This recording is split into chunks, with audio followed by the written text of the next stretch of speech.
Hey man, check it out, man. Look, today I'm reacting to Montreal Blood Gangs at War. Profit Boys versus Zone 43, man. Look, I'm feeling good today, boy. You know what I'm saying? I got the energy today, as y'all can tell, bro. I really got that energy, man. I don't know what the fuck.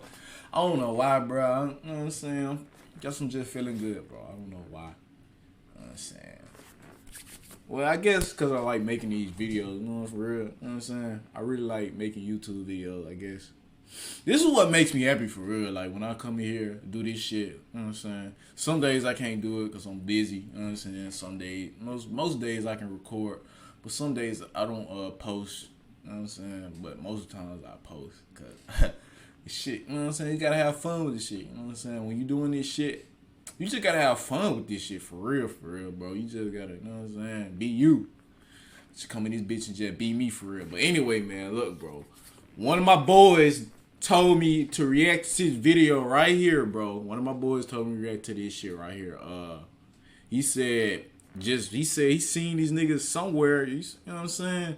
You know who I am, you know who I'm talking about, nigga. You in the comments, nigga. You told me to react to this shit, so finna react to this shit, bro.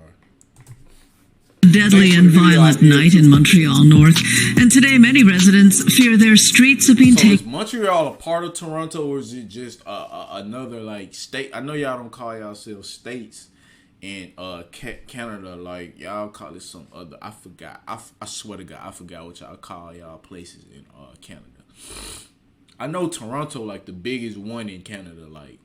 You know what I'm saying? Like the biggest, like, you know, over here in the United States, we call them states. But y'all call it Providence. This y'all biggest Providence. I had it come in my motherfucking head, nigga. But anyway, bro. Is Montreal a Providence or is it like a city inside of Toronto? Let me know. Taken over by a gang war. A 15-year-old girl killed in a drive-by shooting. Damn. Just one in a recent rash of gun murders in Montreal. It happened in the heart of where the Bloods gang is known. Why niggas love doing this shit with the guitar shit with the gun, bro? Like, niggas just love getting the guitar and just like it's a fucking toy or something, nigga. They treat them bitch. Yo, bro, a lot of niggas treat guns like they fucking toys, bro. They be doing the guitar shit and then they get the laser beam and point that bitch like it's a fucking toy, nigga. Yo, bro, niggas be playing with these guns, bro. To control the streets. What happened may have been the result of internal fighting. Future gang très lourd. Profit Boys in the building, you know what I'm saying? I'm RDP, you know what I'm saying? Riverside RDP. Rivière des Prairies. Welcome back to Hut TV 416. So we have a crazy story coming out of Montreal. While the rest of Quebec was under curfew and lockdown, some of Montreal's biggest street gangs have been locked in their own bloody gang war. We're talking 40+ shootings since last September, police being shot at on multiple occasions, and even young girls being caught in the crossfire. Montreal police have responded with increased patrols and a new anti-gun trafficking squad. But none of this has worked, and with lockdown measures now loosening up in Quebec, the violence is beginning to escalate. As people are beginning to move around more freely, Montreal police say that warring gangs are now increasingly bumping into each other in public places, resulting in fears of more violence. And these fears are well-founded. On the first weekend after Quebec lifted the curfew, on May 28th, Montreal police reported over a dozen curfew, bro. Where I'm from, like, you know what I'm saying? Like, it's a place called Starkville, you know what I'm saying? They on a little curfew, you know what I'm saying? Well, I know we ain't the best. What the fuck am I talking about? Violent incidents across the city. Like, we're talking multiple public shootouts, stabbings, and even murders, all within the span of 48 hours after the curfew was lifted. Montreal police say they linked most of these violent incidents to criminal organizations. Police specifically linked a wild shootout in downtown Montreal to two warring street gangs and longtime enemies, known as the Profit Boys in Zone 43. Et ça serait entre les Profit Boys, ça c'est un groupe criminalisé de Rivière-des-Prairies, et les 43, ça c'est un gang de rue de Montréal-Nord. If you ask the Profit Boys, they'll more than likely tell you they're just rappers who are trying to make it out of Montreal. Like, I mean, we from Canada, so I want them to know, like, there's some real street niggas, like, doing it. So it's really why I started like rapping that. But Montreal police claim that the Profit Boys, whose music talks about making fast money, trapping, and hood life, are instead a criminal organization, and that their lyrics actually reflect reality. Well-known rappers from the Prophet Boys include Ryder, Ali Baba, and Jack Boy. First things first, fuck my ops. Niggas get popped, niggas get dropped. You fuck with them, can't fuck with me. You fuck with them. I was about 40 D's. If you count it right, that's 41 guns to squeeze. Yeah, yeah. My young niggas flipping quarter keys. Still screaming fuck 40 D's. Des négros tout ce qu'ils fouettent. Glock 19 Red Beam. J'ai garanti qu'ils pètent. Then you have Zone 43, or 4-Tray. Zone 43 are Bloods based out of the borough of Montreal North, and have been beefing with the Prophet Boys, who also claim Blood, for years. Zone 43 takes its name from the 43 bus line that runs through their neighborhood, which is located in the infamous borough of Montreal North. Zone 43 also has a lot of rappers, including No Game, who was shot and killed years ago, and, more recent, I See the Zo, Bloodshot and White Ghost. Don't you motherfucker, you fucking with a real nigga. I've been through it, done it. You got beef, it's on the grill, nigga. Free fuck a bitch, them niggas know we in the shit. Free the game, fuck a snitch, that nigga know we let it rip. J'en connais beaucoup qui pissent quand ils entendent des sirènes. Avec moi sur la piste, c'est impossible qu'il y a pas d'ailleurs. It's go to the train, you to the end, to the G, you are hot, you can kill that song. The Prophet Boys and Zone 43 have been warring with each other for almost a decade. Both street gangs come from the infamous north side of Montreal Island. The Prophet Boys claim the borough of Rivière-des-Prairies, aka So Montreal is a fucking a province of Canada. It's not inside Toronto. I get it now. GP, or Greenland, and Zone 43 claims the borough of Montreal North, and they don't play in the north side of Montreal. The older gangs from the area, such other than the dude that commented and requested this video, how many of y'all from Montreal, bro? Or like all y'all just from Toronto? One of my homies, you know what I'm saying? Shout out to him. We be on live and shit, you know what I'm saying? You know who I'm talking about, bro. My homie out there, he from Vancouver, bro. One of my niggas. Shout out to that nigga, bro. as the Bogars and Unit 44 were a major force in the Montreal gang scene. They waged a bloody war against the much larger Montreal Crip gangs, actively defended their drug turf against the Hells Angels, and even did hits for the Montreal mob. As a result, most of the Bogars in Unit 44 are now either dead or in jail, and the newer generation of Montreal street gangs like the Prophet Boys and Zone 43 have emerged to take their place. But, originally, the Prophet Boys and Zone 43 weren't even enemies. For the most part, the gangs in the north side of Montreal, who all claim blood, used to be allies, but internal politics eventually caused Zone 43 to fall out with everyone else, and, as a result, Zone 43 and the Prophet Boys have now been beefing with each other for almost a decade. According to the newspapers, Zone 43 allegedly fell out with both the Prophet Boys and the older gangs from the north side of Montreal after an influential Zone 43 member was killed in the early 2010s. Who that influential Zone 43 member was is unknown. But whoever he was, Zone 43 must have really loved him, because they committed one of the most vicious acts of revenge I've ever heard of. The story goes as follows. RDP is home to a provincial jail. In case you didn't know, provincial jails can be some of the worst places to be locked up in. The RDP jail is no different, and it's had its fair share of incidents, including an inmate being murdered as recently as last week. But in 2013, shortly after the Zone 43 member had been killed, a Bogars and MFGOG named John Romo Victor, aka Axel, or Caesar, found himself in the RDP jail. He had been arrested for assault and weapons charges, and was taken to the jail on a Saturday afternoon. According to police, Victor was placed on a range alongside several members of Zone 43. What do Bridgestone tires have in common with Paralympic athlete Scout Bassett? They're both prepared to perform no matter what. Now that's some performance. Bridgestone, official tire of the Olympic and Paralympic Games. Come on, man. He would be dead within hours. According to police, up to 7 members of Zone 43 viciously attacked Victor shortly after his arrival. They reportedly dragged Victor to another cell, tied him up, poured boiling hot water on him, and beat him to death. Absolutely brutal. Having boiling hot water poured on you is a different type of pain, and even inmates in some of the most notorious jails in America will attack their enemies in the same way. For example, in this old jail documentary, an ex-inmate in Rikers Island describes what he saw while doing time in New York's most infamous jail. Put a hot baby oil in the hot water, threw it on him, and when he grabbed his face, his skin started peeling. This was brutal, cold-blooded revenge, but it was also a message. Zone 43 was not a bunch of young kids who were going to be pushed around by the older gangs. Zone 43 was official, and demanded respect.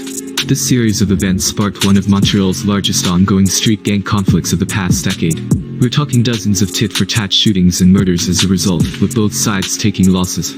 Montreal police and local media have for the most part downplayed the conflict, and usually haven't released many details to the public about what's going on. Because it's almost impossible to talk about what exactly happened, we're going to fast forward to the beginning of 2021, when things really start to get interesting. By the time that 2021 rolled around, the Prophet Boys and Zone 43 beef had already been heating up for months. Shootings were happening on a near-weekly basis across RDP in Montreal North. In one of those shootings, an alleged Zone 43 member, nicknamed G-Baby, was shot and killed. Tributes quickly started pouring in online by Zone 43 members, including now incarcerated rapper, Bloodshot. But Zone 43's ops also had something to say. Prophet Boys rapper, Ali Baba, dropped disrespectful comments on another Zone 43 rapper's IG page, not only mocking G-Baby's death, but going at all of Zone 43. But this wasn't out of character for Ali Baba. In October 2020, he dropped what is probably one of the most disrespectful diss tracks in Montreal history. In this song, which is reminiscent of 50 Cent's famous How to Rob diss track, Ali Baba called out some of Montreal's biggest rappers, dissing each one individually, and even stopping to mention dead guys. But, as is usually the case, the public disrespect put a huge target on Ali Baba's back. And he was almost shot and killed at the end of May, when his car was sprayed with bullets in northeast Montreal. You would think almost getting killed would humble a person, but less than a week later, Ali Baba dropped another song, where he tells his ops that if they really wanted to get in, to hurry up and get the job done. The video even shows the car Ali Baba was riding in when he was shot at, and, looking at the car, it's a miracle he not only survived, but wasn't even hit. Okay.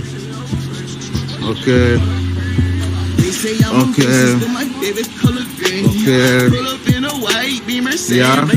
Shut up, bro. Think about that shit. They put all them damn bullets and he still ain't die.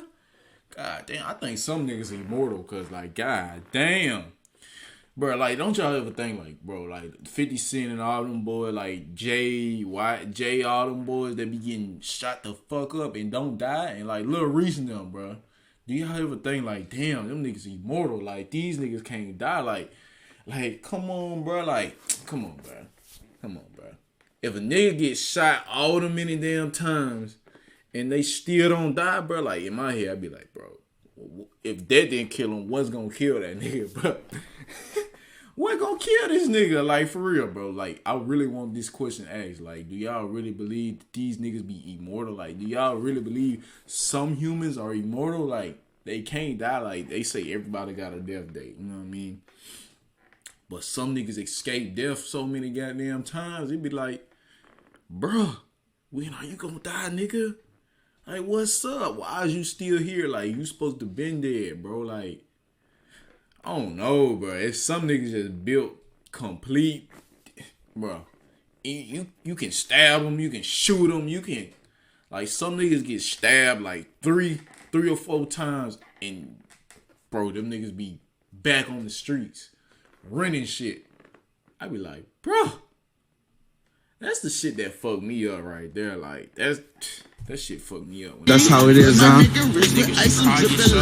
It's still big foes, bitch ass niggas. While this was happening, Ryder was locked up in Toronto.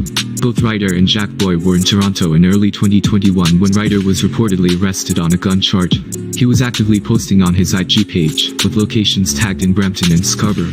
But, shortly after Ali Baba was shot at, the Prophet Boys and Zone 43 would run into each other in downtown Montreal, where they would get into a public shootout outside of an Airbnb. And when they arrived, they found a man, a 29-year-old with a lower body gunshot wound. He was sent to hospital and was conscious during his transport. He is considered one of the suspects involved in this case. 3 other men were also arrested, all between the ages of 25 and 36 years old. And according to police, multiple gun shell casings have been found throughout this large area, and they say that the events happened in one space and moved to another. The person was shot and then arrested was allegedly a high-ranking member of the Prophet Boys.